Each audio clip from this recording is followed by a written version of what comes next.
Would my 12-year-old self think that I was cool?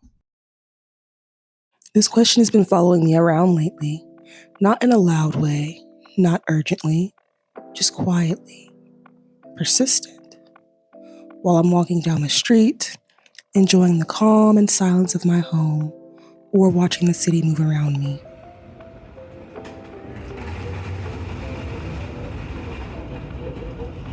Am I someone that my 12-year-old self would be proud of?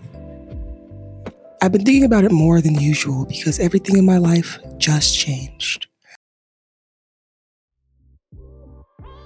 I left behind what I knew and I moved to my dream city and got my dream job in San Francisco.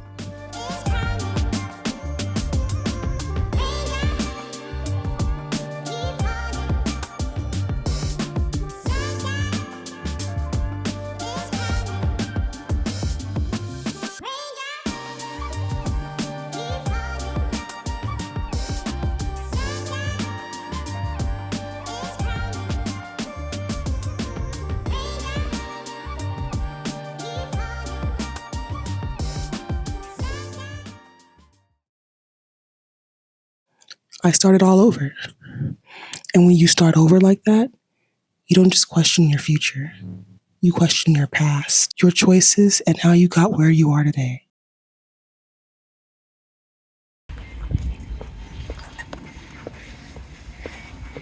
I began to question who I thought I'd be by now. Because when I was 12, I made myself a promise. I told myself that one day, when I was older, when I finally had control, I will become someone impressive, someone worth being proud of, someone who was confident enough to stand proudly in her own skin. And the stakes of that promise were higher than I realized at the time. Because 12-year-old me didn't feel impressive at all. She felt lonely. She felt down. She felt like a fraud. When I was 12, I was awkward, deeply unsure of myself like most other 12-year-olds. I wore confidence like a costume, but underneath it, I thought I was boring, untalented, and utterly forgettable. I spent so much time envying people who were obviously exceptional, the pretty ones, the naturally smart ones, the kids who could sing or dance or play instruments without even trying. They all had a thing. Something that made people say, wow, who is that? Nothing to brag about or show off. I got good grades. I worked hard. But I wasn't that kid. We all know that kid. Not the star athlete, not the teacher's favorite, not the class clown, and not the genius. See, I was never bullied, but I wasn't noticed either. I existed on the sidelines. And at that age, being invisible feels dangerous because you start wondering if you'll always be that way.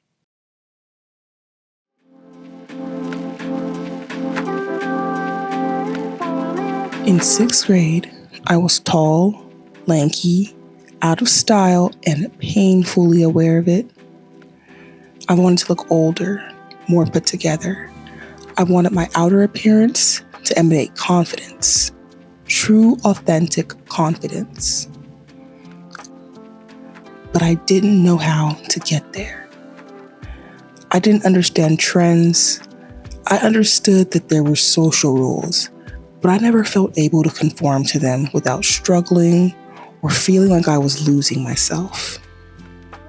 I knew who I wanted to be, or at least I had a pretty good idea of who she was. I just couldn't reach her yet, so I created her in my head.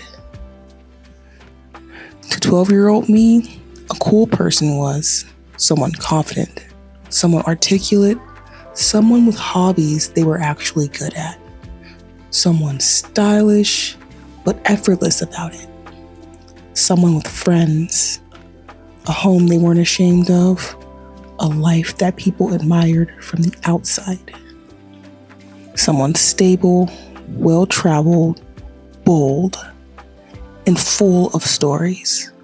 Someone exceptional. And without realizing it, I attached my worth to becoming her. If I didn't turn into that person, what did that say about me?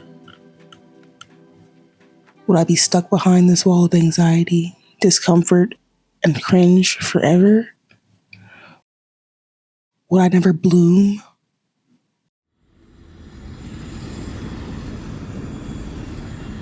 Did I become her?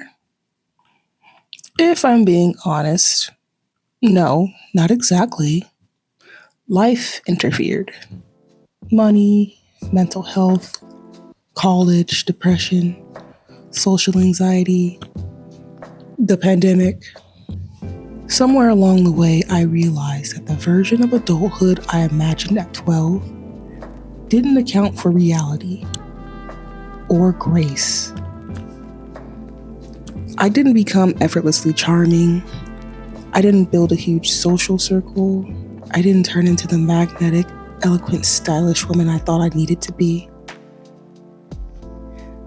And the hardest part, the thing I wanted most, connection, is the thing I struggled with the longest and continue to struggle with.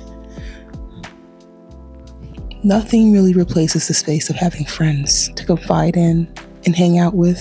The truth is that I haven't made a close new friend in almost 10 years. That loneliness sticks with me and goes into every social interaction that I have now. I always get this small bit of hope when I talk to someone my age who could potentially be a friend, but I never quite feel a connection that lasts. I'll just have to keep looking, and finding a community or just a real friend is going to be a major goal for 2026. But sometimes that thought floats through my head. What if that fear I had at 12 comes true? What if no one ever really knows me? What if I ever find someone that gets my humor, my interests, my hobbies? Someone who truly vibes with me. Sometimes the thought sits quietly in the back of my head, taking up its designated corner. Other times, it pushes its way right to the front and occupies every crevice of my mind. But here's where the story changes. Because somewhere along the way, I became something 12-year-old me couldn't even imagine yet. I became capable. I learned how to plan a life and execute it, how to adapt, how to build a life that I was proud of, how to take risks and accept challenges as they come. I built a career without a straight path. I've gotten jobs I wasn't qualified for on paper. I've learned new environments quickly and the best way to navigate them. I take care of myself, my home, my responsibilities. I pay my bills for the most part and schedule my own doctor's appointments. I've traveled by myself. I've tried things I would never have dreamed of as a 12-year-old. I failed, quit, and tried again. I have hobbies now, real interests that I invest time and effort into. I have a life that I actually enjoy living. And most importantly, I come through for myself. I have proven over and over what a capable, intelligent, loyal, unique, and complex person I am. That's the kind of cool 12-year-old me didn't know how to ask for. So if 12-year-old me were standing in front of me right now, I think she'd see someone confident in her own skin, someone who doesn't give up and makes opportunities for herself, someone who is interesting to talk to, culturally educated and open-minded. She wouldn't care that I didn't hit every mark perfectly. She'd care that I kept going and built my own unique presence and vibe.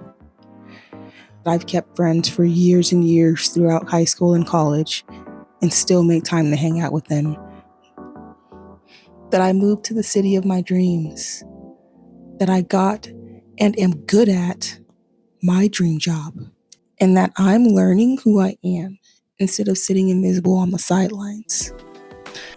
I'm being recognized for my efforts, because every time I doubted myself or felt awkward or struggled to be proud of my personality and capabilities, I was just helping build a path to who I am now. She'd see a capable adult, a big sister worth looking up to, and honestly, that feels like enough. With all of that being said, I don't think I will ever be the exact version of myself that my past self thought I should be. We never stop moving the goalposts for ourselves. Every time we reach one version of success, we imagine a bigger one. But maybe growing up isn't about becoming the person you dreamed of. Maybe it's about becoming someone you can trust, someone who keeps their promises, someone who adapts, someone who survives the in-between seasons and thrives when it is their season. So if you're asking yourself the same question, whether you lived up to who you thought you'd be, I hope you ask it with kindness, because chances are you became something younger you desperately needed. And that's pretty cool.